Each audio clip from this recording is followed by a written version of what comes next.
నీ దర్శన భాగ్యం కలిగింది తల్లి, ఇక సెలవు.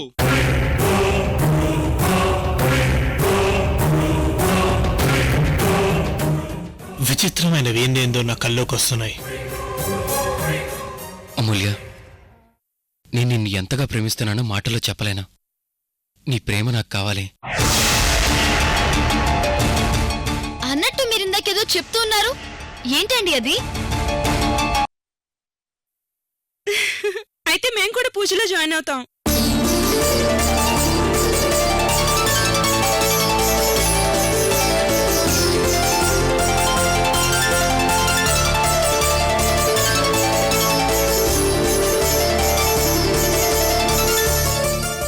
ఏంటమూల్య, ఏం చేస్తున్నా? పసుపుతో వినాయకుడిని చేస్తున్నాను. ఈ పూజ చేసే ముందుగా వినాయకుడికి పూజ చేయాలి.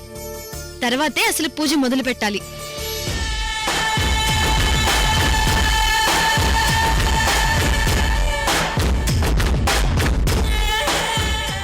అమూల్య, నిన్ను పార్దుని దూరం చెయ్యాలి. నిన్ను దూరంగా పంపించాలనుకున్నాను, కానీ మీ ఇద్దరిని దగ్గరగా ఉంచే పార్దుని నీ నుంచి దూరం చెయ్యాలి. అప్పుడే నీ నుంచి పార్దు శాశ్వతంగా దూరమైపోతాడు. నేను అమూల్యం లవ్ చేస్తున్నానే.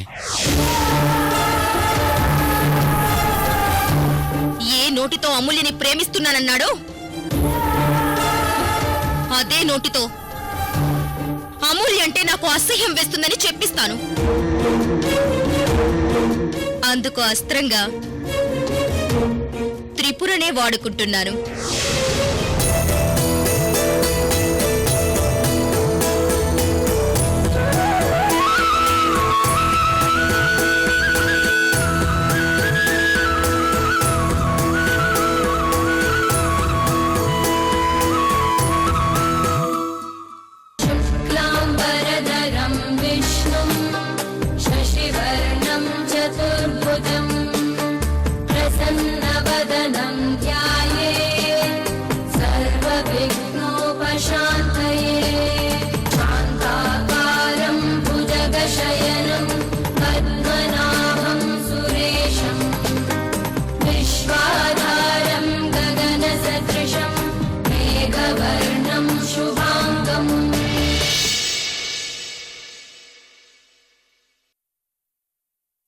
ఓం కేశవాయ స్వాహ, ఓం నారాయణాయ స్వాహ, ఓం మాధవాయ స్వాహ, ఓం గోవిందాయ నమః.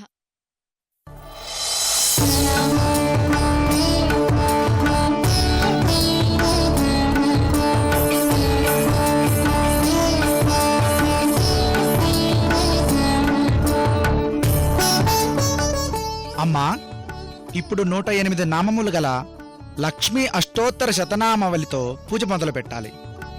ఈ అక్షతలు దేవిపై వేస్తూ ఒక్కొక్క మంత్రమును చదవాలి. అలాగే స్వామి. ఓం ప్రకృత్యై నమః, ఓం ప్రకృత్యై నమః, ఓం లోకశోక వినాశిన్యై నమః, ఓం లోకశోక వినాశిన్యై నమః, ఓం ప్రీతి పుష్కరిణ్యై నమః, ఓం ప్రీతి పుష్కరిణ్యై నమః, ఓం వికృత్యై నమః, ఓం వికృత్యై నమః, ఓం సర్వభూతహితప్రదాయిన్యై నమః. ఓం సర్వభూతహితప్రదాయిన్యై నమః.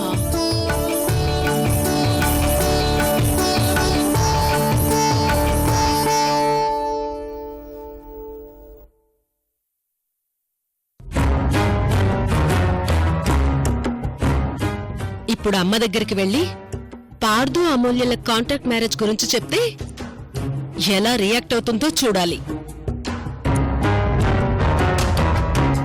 మొదట్నుంచి నేనెన్ని ఐడియాస్ వేసినా కలిసి రావడం లేదు. ఇప్పుడు ఐశ్వర్య హెల్ప్తో నేను అనుకున్నది సాధించాలి.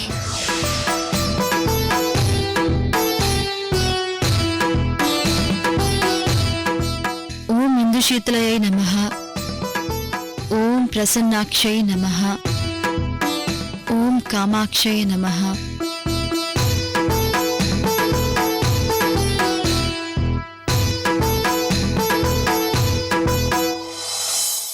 మానవ బాంబు ఎంత డేంజరో ఇప్పుడు త్రిపురకి తెలిసిన మ్యాటర్ కూడా అంతే డేంజర్. పాపం త్రిపుర పేల్చే బాంబుని ఆంటీ తట్టుకుంటుందో లేదో చూడాలి. అమ్మా, ఇప్పుడు వరలక్ష్మి కథను ప్రారంభిద్దాం. సరే స్వామి.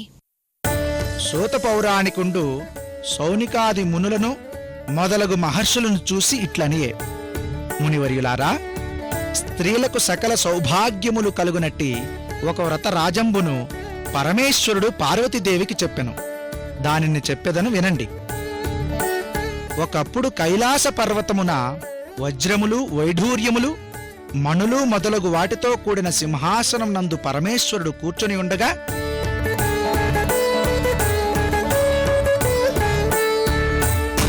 నేనిక ఆ ఇంట్లో శాశ్వతంగా తిష్ట వేయాలి. ఐశ్వర్య హెల్ప్తో అమూల్యని దెబ్బ కొట్టాలి. మా అమ్మ చేత నన్ను బయటికి పంపించిన ఆ భానుమతి ఎదురుగా అదే అమ్మ చేత అమూల్యని బయటికి గెంటేలా చెయ్యాలి. అదే నా లక్ష్యం.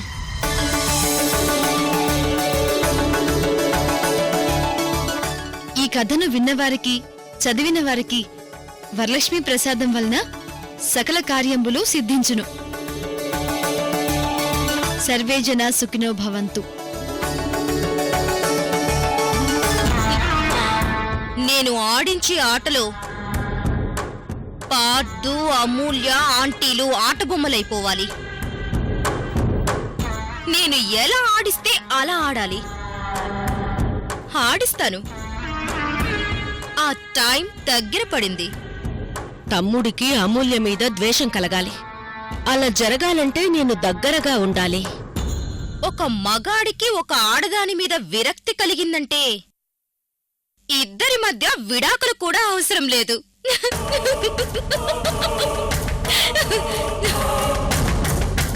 అమ్మా, నీకు కూతురంటే లెక్కలేదు కదా?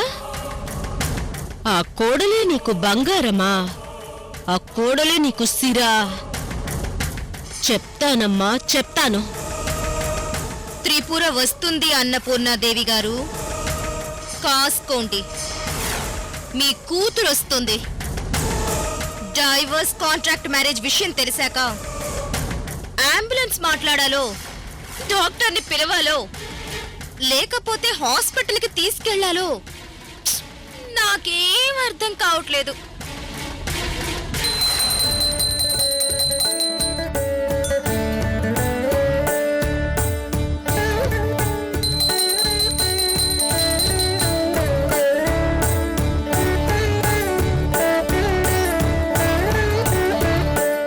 రేయ్, అందరికీ వాయనం ఇవ్వడం అయిపోయింది. ఇంకొక వాయనం మిగిలిపోయింది. త్రిపుర ఇంకా రాలేదు. ఒక పంచేరా, నువ్వే చీర కట్టుకుని ముత్తైదువులరా, నీకే వాయనం ఇచ్చేస్తా. ఊరికండి అత్తయ్య, నాకు సిగ్గేస్తుంది. అమ్మా, నేనొచ్చేసా.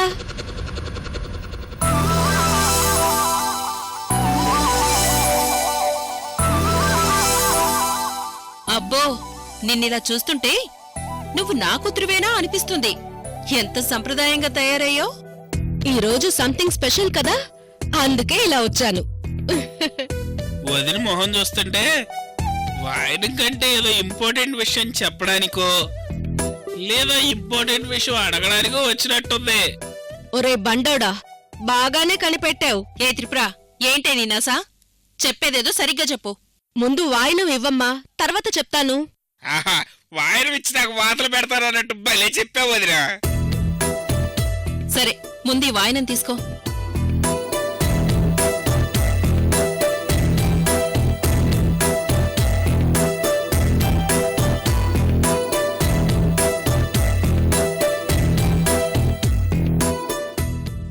ఇప్పుడు చెప్పు, ఏంటి విషయం? నేను చెప్పబోయేది జాగ్రత్తగా విను. నేను చెప్పే విషయం విన్నాక నీకేవైనా అయితే కూతురు ఏదో చెప్పకూడనిది చెప్పి తల్లి ఆరోగ్యంతో ఆడుకుంది అంటారు.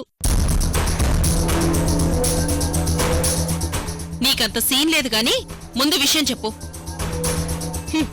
నాకు సీన్ లేకపోవచ్చు, కానీ నేను చెప్పే విషయానికి మాత్రం చాలా సీన్ ఉంది.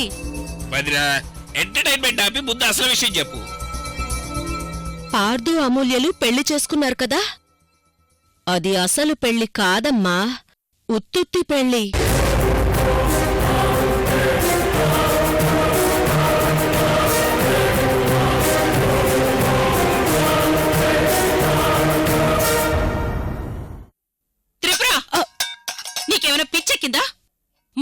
సమక్షంలో చేసుకున్న పెళ్లిని ఉత్తుత్తు పెళ్ళంటావా? అసలు నువ్వేం మాట్లాడుతున్నావో నీకేమైనా అర్థం అవుతుందా? అవునత్తయ్య, అసలు వదిలికి బయటపోయినట్టుంది. వదిన, అసలు నీకు ఏ విషయం ఎక్కడ చెప్పాలో కూడా తెలీదా? అసలు నువ్వు బయట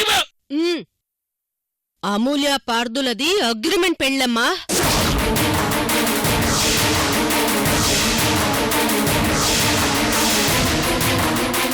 అసలు తమ్ముడికి ఈ పెళ్లి ఇష్టం లేదు. అమూల్య వాళ్ల పిన్ని తనని పెడుతున్న కష్టాల్ని పార్దుకు చెప్పుకుని బాధపడింది. అదంతా విని పార్దు జాలిపడి ఆ అమూల్యని పెళ్లి చేసుకున్నాడు. అసలేం జరిగిందంటే అసలు ఏం జరిగింది? ఏం జరిగింది? అసలు నీకు ఏం తెలుసు అని చెప్తున్నావు? అసలు నువ్వు ఇంకేం మాట్లాడకుండా బయటకెళ్ళు. అమ్మా, వీళ్ళంతా నిన్ను మోసం చేస్తున్నారు. అమూల్య హాస్టల్లో ఉంటుంది, ఆషాఢ మాసం అని కాదు. వదిన, ఇంకేం మాట్లాడుకో. వాయిదా తీసుకున్నావు కదా, ముందెక్కడి నుంచి వెళ్ళిపో. చూసావా అమ్మా, నేను నిజం చెప్తుంటే వీడెంత టెన్షన్ పడుతున్నాడో.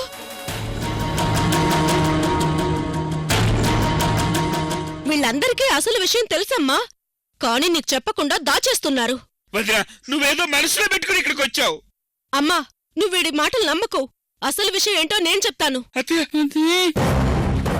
నువ్వు ఆగరా జంబు.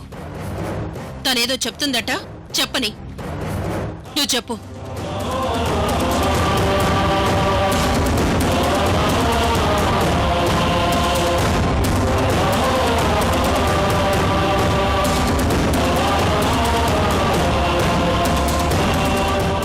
అదమ్మా అసలు విషయం.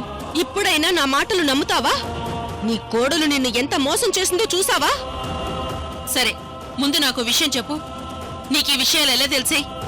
నీకివన్నీ చెప్పిందెవరు? ఎలా తెలిసింది, ఎవరు చెప్పారు అనేది ముఖ్యం కాదమ్మా. నేను చెప్పే విషయంలో నిజం ఉందా లేదా అన్నదే ముఖ్యం.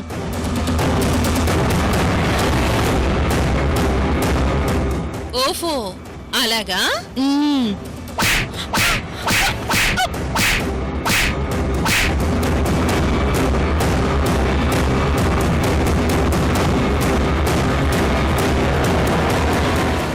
అమ్మా, నన్నెందుకు కొడుతున్నావు?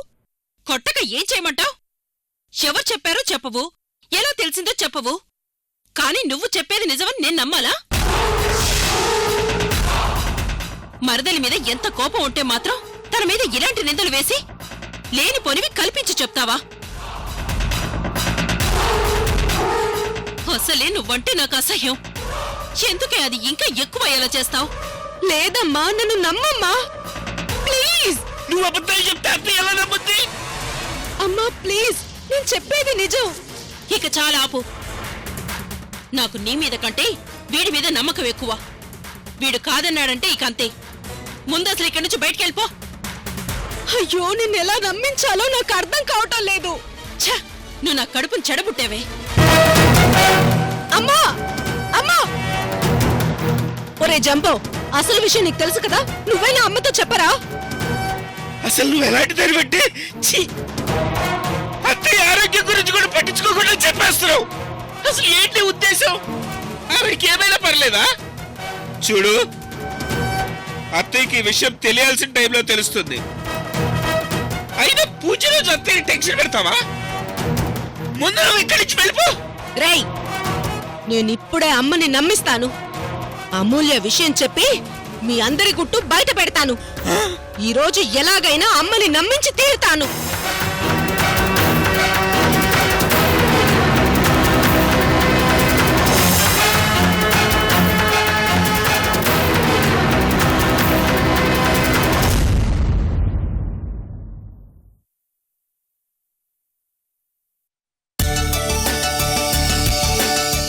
మేడం, మీరు నాతో రండి. ఎక్కడికమ్మా? రండి చెప్తాను. రండి మేడం. ఎక్కడికి? రండి ముందు. చెప్పమ్మా. మ్మ్. చెప్పు. రండి మేడం, రండి చెప్తాను. మీరేంటి బయటున్నారు? విషయం ఏంటో చెప్పకుండా అమూల్య మమ్మల్ని అందరినీ బలవంతంగా తీసుకొచ్చింది మేడం. మిమ్మల్ని కూడానా? ఏం లేదండి, పండగ రోజు కదా, ఇవాళ మనందరం కలిసి సరదాగా కుర్చీలాట ఆడుకోబోతున్నాం అన్నమాట. కుర్చీలాట? అయితే మేం రెడీ. మీకేం, మీరు రెడీగానే ఉంటారు. కానీ ఈ వయసులో నేనేం ఆడగలను ఈ కుర్చీలాట? మీరు ఆడుకోండి. మరేం పర్లేదు మేడం, ఈ ఆటకి వయసుతో ఏం సంబంధం లేదు. మీరు ఆడండి. సరే కానివ్వండి. సరోజ గారు, మీ ఫోన్ ఇలా ఇవ్వండి.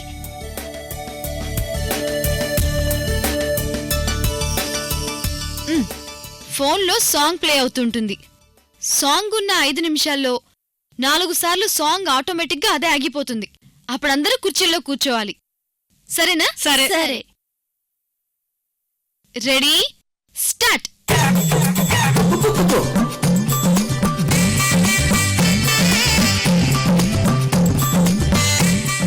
పరిగెట్టండి మేడం.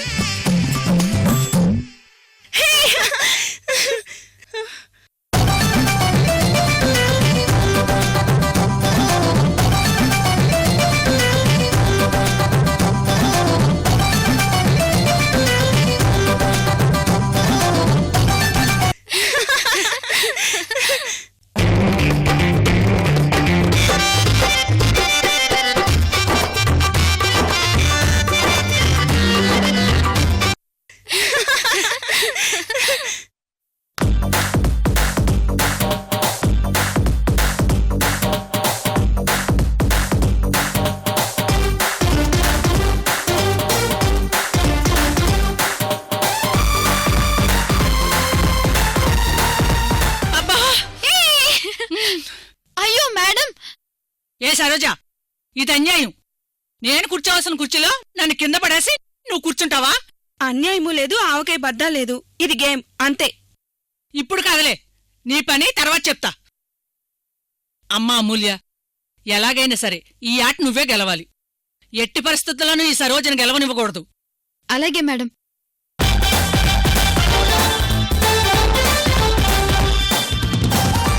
తిరగాలి.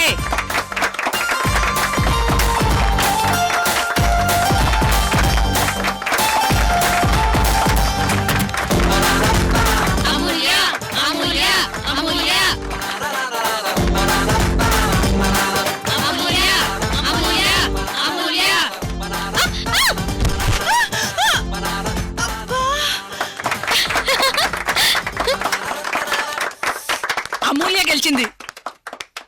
సరోజకు బాగా జరిగింది. ఇప్పటికైనా అర్థమైందా? ఏదైనా ఓపికతో ఉంటేనే సాధించగలం, చీటింగ్ చేస్తే కాదు.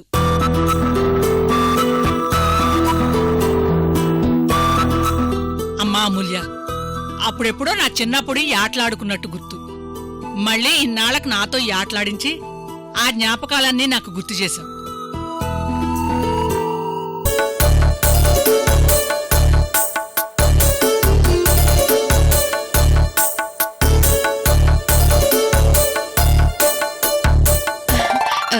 ఏం లేదండి, ఈరోజు నేను హాస్టల్ నుంచి వెళ్ళిపోతున్నాను కదా, అందుకే ఇప్పుడు మనం వాడుకున్నదంతా వీడియో తీశాను. మీ అందరితో నాకెంతో అనుబంధం ఏర్పడింది కదండి. నేను వెళ్ళిపోయాకెప్పుడైనా మీరు నాకు గుర్తొచ్చినప్పుడు బాధపడకుండా ఈ వీడియోస్ చూసుకుంటాను.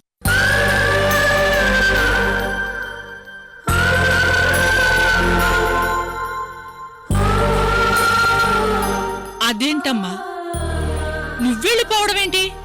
నేను ఒప్పుకోను. నువ్విక్కడే ఉండాలి. అవునమూల్య, నువ్విక్కడే ఉండాలి. నువ్వు ఈ హాస్టల్కి వచ్చాక ఈ హాస్టల్లోనే కాదు, మా మనసుల్లోనూ ఎంతో మార్పు వచ్చిందమ్మా. ఆ రౌడీల బారి నుండి నన్ను కాపాడి నాకు అండగా ఉన్నావు.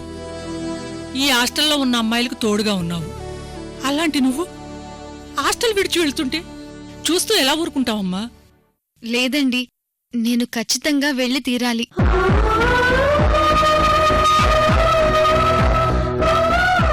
అదే ఒంటరిగా ఎక్కడికని వెళ్తావు? నేను పుట్టడమే ఏ గమ్యం లేకుండా పుట్టాను. పార్థు గారి దయ వల్ల నేనిక్కడి వరకు వచ్చాను. అదే పార్థు గారు నాకిచ్చిన ధైర్యం వల్ల నేనిప్పుడు ఎక్కడికైనా వెళ్లి బ్రతకగలనన్న నమ్మకం నాకొచ్చింది. ఇప్పుడు నేను ఎక్కడికి వెళ్ళినా బ్రతకగలను.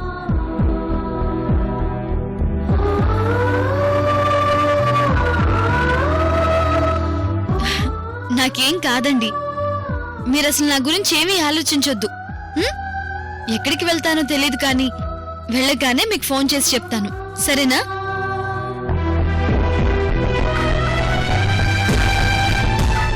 చూడండి, మీరందరూ ఇలా ఫీల్ అయితే బాగుండదు చెప్తున్నాను.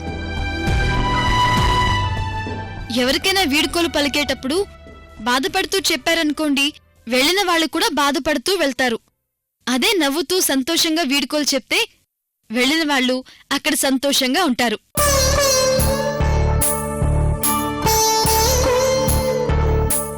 మీరే చెప్పండి, నేను వెళ్ళిన తర్వాత అక్కడ సంతోషంగా ఉండాలా వద్దా?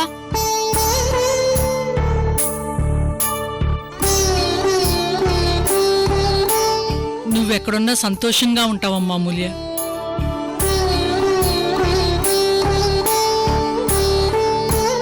అమ్మా అమూల్య, ఎలాంటి కల్మషం లేని నీ మనసే నిన్ను సంతోషంగా ఉండేలా చూసుకుంటుందమ్మా. సరేనండి, అవతల సర్దుకోవాల్సిన లగేజ్ చాలా ఉంది, అసలే ఎక్కువ టైం కూడా లేదు. నేను వెళ్ళి లగేజ్ సర్దుకుంటాను. అలాగేనమ్మా. సరోజా, మీరు వెళ్ళి అమూల్యకు సాయం చేయండి. అలాగే మేడం.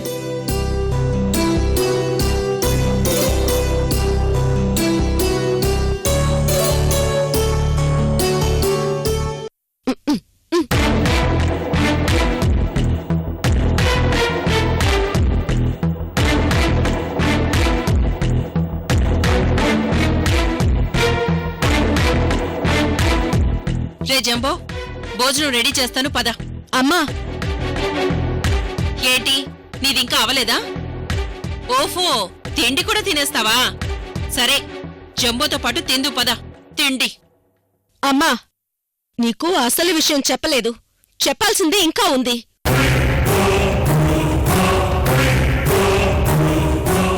ఇందాక పార్థు అమూల్యలు విడాకులు తీసుకుంటున్న విషయం చెప్పలేదు. కొంప తీసి ఇప్పుడు ఆ విషయం చెప్పేస్తుందా ఏంటి? అమూల్య పార్దు విడాకులకి అప్లై చేశారమ్మా. నేను ఇప్పుడే అమూల్య దగ్గరికి వెళ్తున్నాను.